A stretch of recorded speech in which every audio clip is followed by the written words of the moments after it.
The NASCAR Cup Series ended its regular season with their regular season finale originally scheduled for Saturday night, under the lights, primetime Daytona, with I believe it was about 15, 16 cars having a chance to get into the playoffs.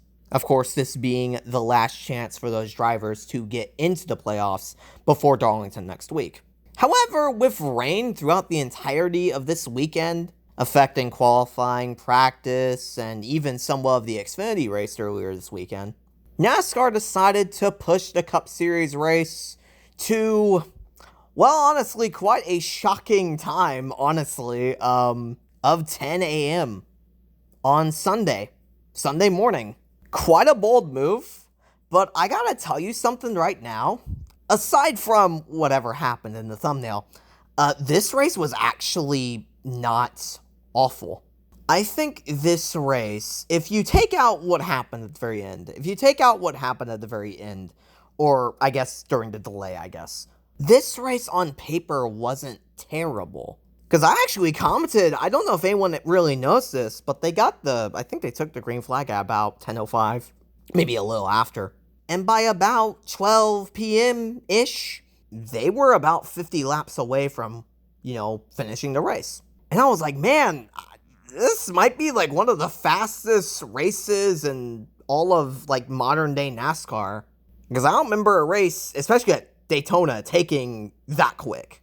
And aside from a few little scuffles here and there with a few cars, getting into occasional accidents, at Daytona, it's gonna happen at least once or twice.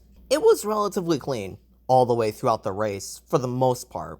A lot of guys leading, a lot of battles for the race lead. Basically more of what we just saw in February, which is what I praised the Daytona 500 for. And more specifically this car a little bit for as well.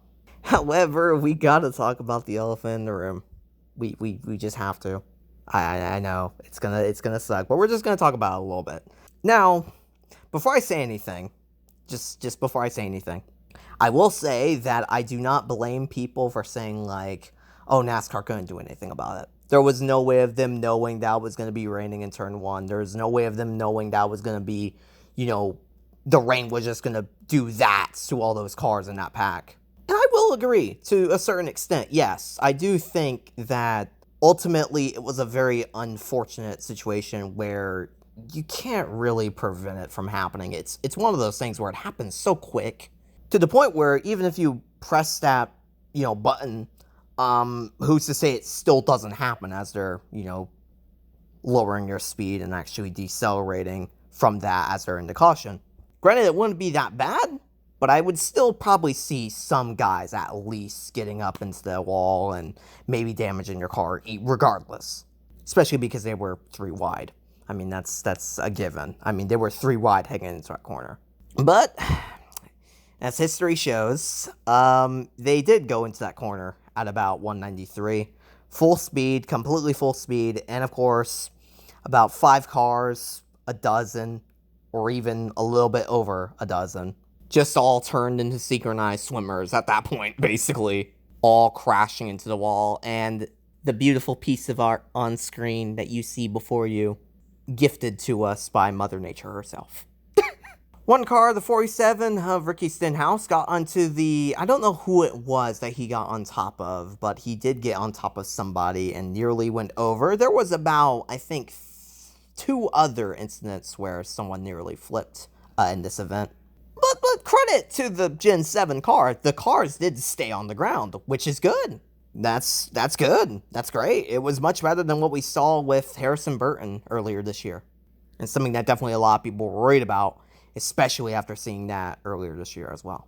But it held up relatively well. Of course, the whole big thing of Austin Dillon being the only driver to basically escape from that just straight up massacre into that, into that first and second turn.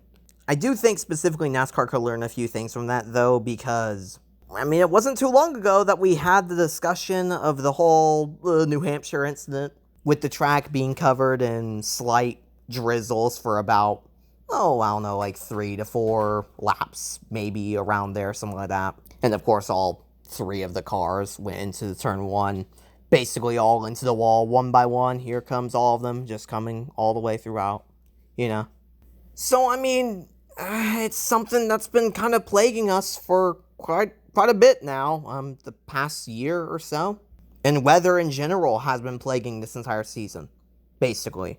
From the scheduling thing, from a scheduling standpoint, though, like the whole thing of like, will morning races actually work? Or will, 1 p.m. starts or 12 p.m. starts, whatever it is. I personally think after what I saw today, if we're racing somewhere like Daytona or somewhere where summer and like rain is a huge factor during those months, I would say, yeah, let's do a few morning races every once in a while. Let's do a few. I, for one, think that this was on NBC or USA even. Unfortunately, it got moved to CNBC, which is unfortunately a network that most people do not actually have. Thankfully, I had it. But if this was moved to there and actually scheduled for that, time slot, I think it would actually be pretty cool. Because it was quite an experience to see all these cars out on the track at like 10 a.m. It was really interesting. I enjoyed whatever I watched. Of course, leading up to the rain bit, but I did enjoy most of what I watched. Even the battle, like, coming up to it was really great. I would talk about the final 20 laps, but really nothing really ended up happening. I mean, yeah, you had Austin Cindric passing up Austin Dillon for the race lead. I honestly don't even want to really go into the whole thing with whatever happened with Austin Dillon. I mean, it's cool. I think it's fine that he got into the playoffs regardless. I mean, you could say he deserves it because he did technically avoid the wreck. And that's the thing that did happen, and that was good for him to do. And that is, I would say he's probably worthy of that position, honestly, I would say. However, I definitely could see you making the argument that, but wasn't Kevin Harvick ahead? Or did he pass cars below the yellow? I mean, there's a lot of things. There's a lot of things you could say, really. There's a lot. And, of course, the whole thing of the NASCAR thing. If NASCAR threw the caution, it would have never happened. That sort of thing. I get it. I absolutely 100% get it. But it's just, I don't know. It's unfortunate. That's what it really all boils down to. It's very unfortunate that this race ended the way it ended. With only, like, how many cars contending for the race win? Probably about 7-ish. Something that could have very easily been basically every car in the field. It was just a mess in some way. I think in retrospect, there is a few things that you could look back on this race and, like, see that was actually pretty positive. Like I said, the racing leading up to the rain was pretty decent. I think everyone battling for the race to lead as darkness was looming over the speedway was quite cool. I think that was a very cool moment. I definitely love those events where it's like, they don't know when rain's coming. We don't know what's going to happen. So everyone's just fighting for that top spot, hopefully just being there whenever the caution comes out. I've always loved whenever that sort of thing happened. It was always such an interesting dynamic that NASCAR has that a lot of motorsports don't have. But all I know is that I watched 2 of the weirdest Daytona races I've seen. The Xfinity race was kind of a mess. Actually, I say kind of, but it was a very big mess. Jeremy Clements won that race, but it was a very, very big mess. That was also affected by weather. Not like this Cup race, though. That was definitely not as bad. In terms of, I guess, just the rain, whatever happened with the rain, that wasn't as bad as whatever happened, but still pretty weird. So I would probably say this race, like I said, there's a few positives to it. I'll say this race was probably a good, 6 out of 10. I'm not really too comfortable giving it, a 7. I would have probably given it, an 8. Had it, even if the rain, caution did come out, I still think I would have given it, an 8, especially if we got the race back going, because who knows what would have happened those final 21 laps if we had all those cars in competitive condition to run to the end. But regardless, whoever led during the red flag was the person who eventually led whenever the race was all said and done, and that was Austin Dillon, and he makes it into the 2022 NASCAR Cup Series playoffs, whatever, Like I said, I'm not gonna say like Austin Dillon didn't deserve it or something, or even say that like he wrecked Austin Cindric or something like that. What I will say, it was very much, it was kind of sad to see that sort of race in the way it did, for all those teams that were trying to get in and just had other unfortunate events just kind of get in the way of that. Just a weird situation for NASCAR, a weird situation for the sport, and hopefully, we never see something like this happen ever again, at least on this scale. But I have a feeling with this being the regular season finale for probably a few more years to come, because let me tell you something about NASCAR, they love their entertaining races. And this was certainly pretty entertaining. Not great, but it was certainly entertaining.